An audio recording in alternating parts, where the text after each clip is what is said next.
আমি থাকতে আপনি খাবার গুছিয়ে দিচ্ছেন যে? ছি ছি, কেন, আমার কি আপনার মতো দুটো হাত নেই? এগুলো মেয়েদের কাজ। কোথায় লেখা আছে? হ্যাঁ, কোন সংবিধানে লেখা আছে বলুন আমায়, মানে জেনে রাখতে হবে তো, তাহলে আর পরবর্তীকালে মেয়েদের বৃত্তে আমি ঢুকে পড়বো না। আপনি না বড্ড তর্ক করেন। কোথায় আবার লেখা থাকবে?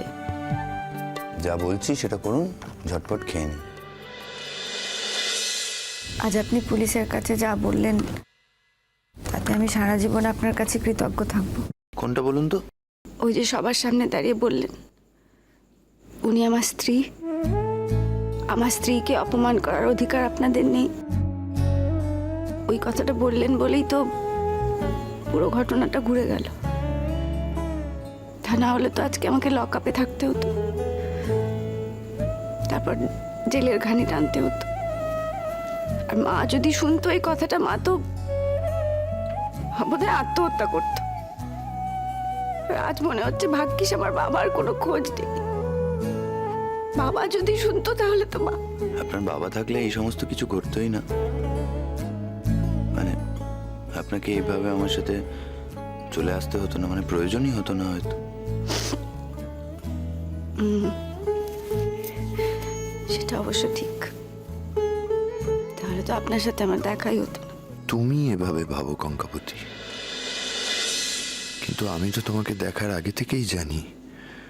আমি তো ওই কঙ্কাবতী পাহাড়কে দেখার সময় থেকেই জানি আমার জীবনে নতুন কিছু ঘটবে, নতুন কেউ আসবে, ঠিক ওই কঙ্কাবতী পাহাড়ের মতোই নতুন কেউ। আমি তো কখনো ভাবতেই পারি না যে তোমার সঙ্গে আমার দেখা হতো না। আর তুমি কি অবলীলায় বলে দিলে।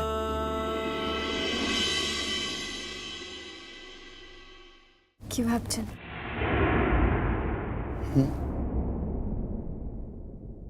কিছু না তো। কিছু তো একটা ভাবছিলেন। আমি অবশ্য জানি আপনি কি ভাবছেন এখন। ও জানেন? কি বলুন তো? আপনি ভাবছেন যে আজকে ওই কথাগুলো আপনাকে দায়ে পড়ে বলতে হলো। সত্যি তো, কতগুলো লোকের সামনে ওরকম একটা মিথ্যে কথা আপনাকে তো দায়ে পড়েই বলতে হলো। বিশ্বাস করুন, আমি কোনোদিনই আপনার ওই সময়ের বলা কথাকে ধরে কোনো কিছু দাবি করব না আপনার কাছে।